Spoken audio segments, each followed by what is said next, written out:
Everyone knows about inflation.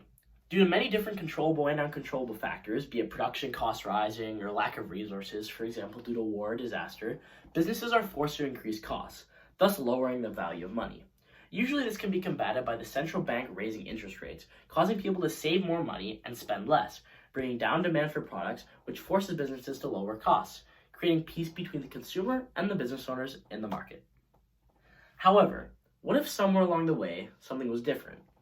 What if a company sold products that people rely on to survive, something essential to human life? Let's say, for example, food. No matter how high interest rates are and how expensive everything is, people still need to buy groceries so that they can feed themselves and their families.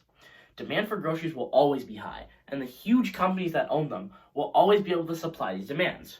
Surely these massive companies wouldn't take advantage of the current economic state as an opportunity to overly inflate their prices under the guise of nationwide inflation, right?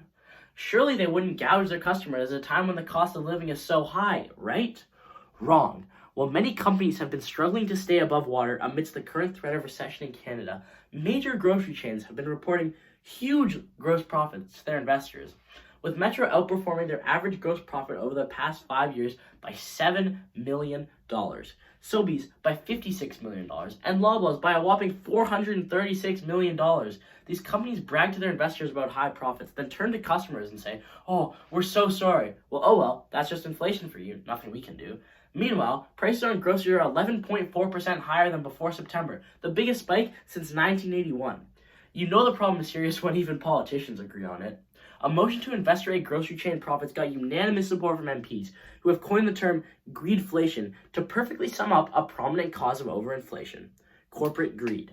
This isn't the first time grocery chains have found themselves accusing corrupt dealings. Back in 2017, Loblaws actually admitted to fixing the price of their bread for over 14 years.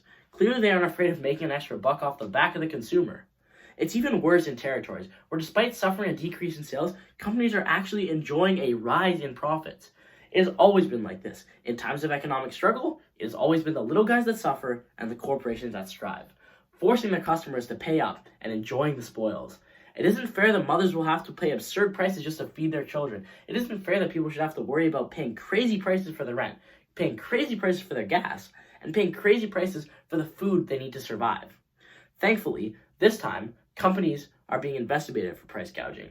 However, researchers at the University of Dalhousie University believe that due to the lack of transparency from the grocery chains, not much can be discerned due to the fact that the financial statements of only list profits, not each stream of revenue these profits are based off of. It's time for major grocers to be upfront and honest about their financials so that people can understand that when everyone else is failing, they are flying.